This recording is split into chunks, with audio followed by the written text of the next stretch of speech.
G'day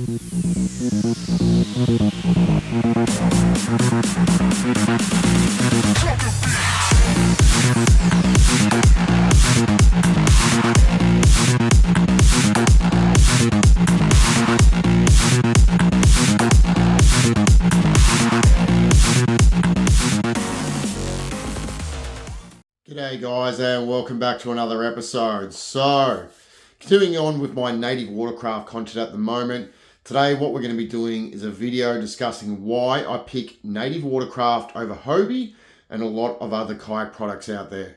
So, as you guys probably know, I've been on kayaks for quite a long time. I've been on quite a bunch of different brands and different models, and Native Watercraft are my number one pick for my own personal kayak. Now, there are a lot of reasons for this, and in this video, I'm going to go into the main reasons on why I pick Native over Hobie.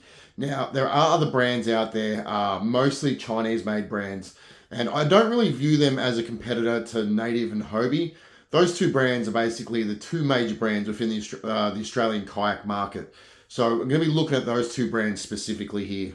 Now, I just want to preface this video by saying a couple of things. Now, the first thing I want to say is I'm not paid or sponsored by Native Watercraft at all.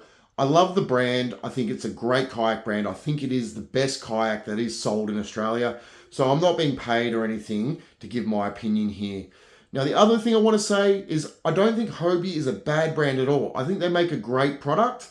It's just that personally, I think that Native has the upper hand over Hobie. And like I said, in this video, I'm going to go over a few reasons as to why I believe that's the case. Okay, so first on the list is the pedal drive. This is where I think Native has it over Hobie, as it makes the kayak into a brilliant all-rounder with the instant reverse on there. Now, also, because it is it's like a bicycle pedal style pedal drive, it's quite natural for a lot of people, as a lot of us grew up riding bicycles. So when we get on there, it's quite a natural movement. The other good thing as well is it's quite a consistent, because you just keep rolling on the pedals, whereas with Hobie, you got to do the push-push with your feet.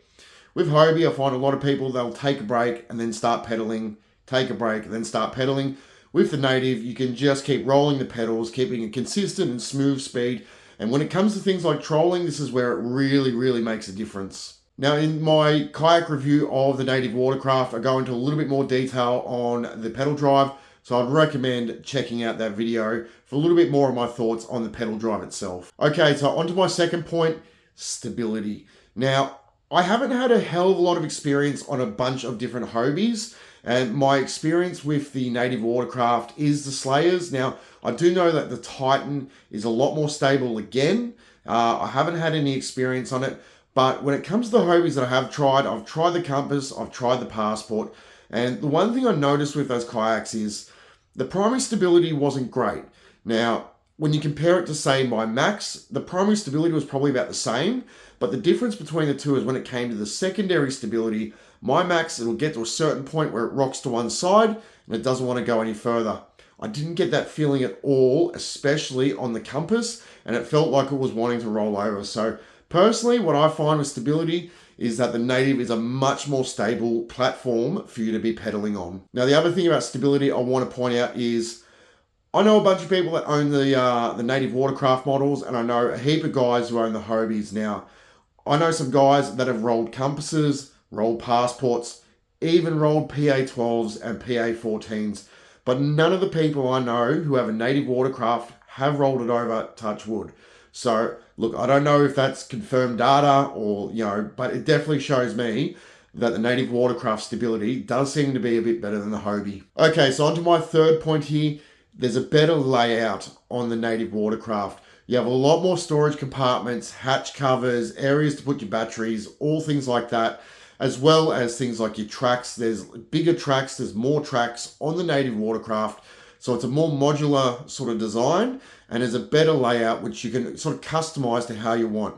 Hobies do have a good layout, and they do offer some storage as well, but the Native Watercraft does offer a lot more of that, especially in the Max model, in the Slayers, and especially in the Titan models. Now, it can be a little bit hard to compare the two brands because they don't have sort of direct competitors with each other in a certain size. But if you were to do, say, like a size comparison, you'd look at comparing my Slayer Max 10 with, say, the Passport 10.5. Both kayaks around that 10-foot mark.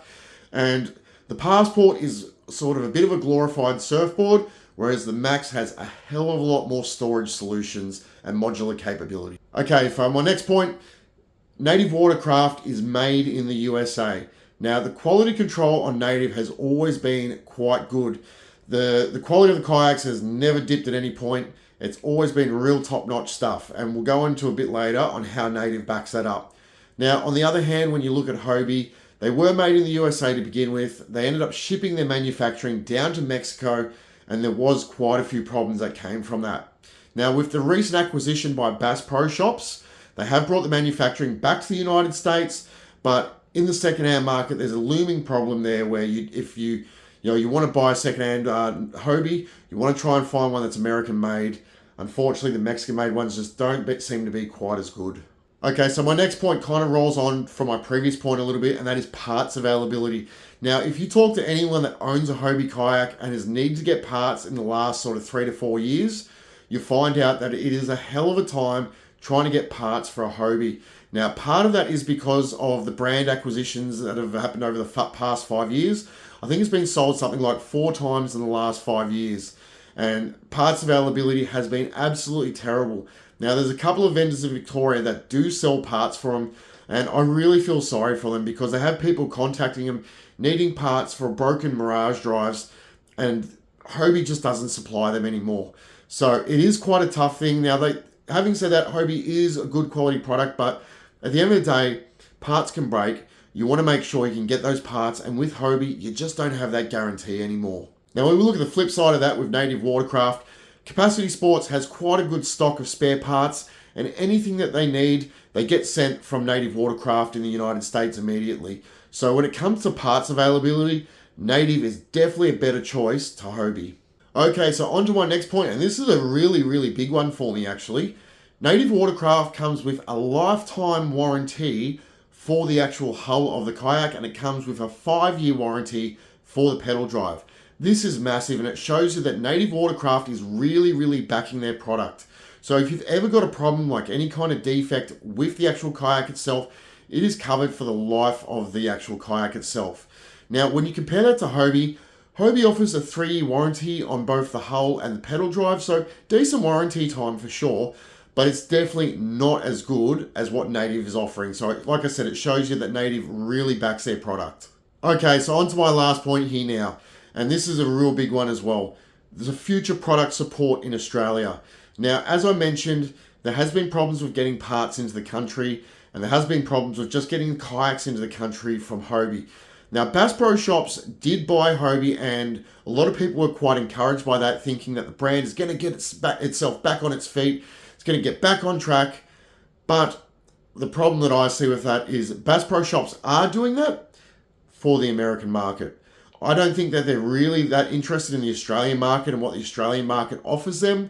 I don't think they make enough money out of the Australian market to really care about the product support or even selling kayaks in Australia. And that puts a huge question mark over Hobie's future in Australia. The vendors down here in Melbourne, they basically stopped selling Hobies. They try to get parts in, they try to do warranties, but at the end of the day, they are struggling. So guys, if you want to have a product that has got its future in Australia when it comes to things like parts availability, warranty, all that sort of stuff, you can't go past the Native. They are backing the product in Australia, and they have a lot of faith that the product is going to do well here. All right, guys, so that's it for this video. If you got any questions at all about Native Watercraft, please leave them in the comments down below. If you liked the video, please flick us a like, subscribe to the channel if you haven't already, and you will see me on my Native Watercraft at some point in the future. Cheers.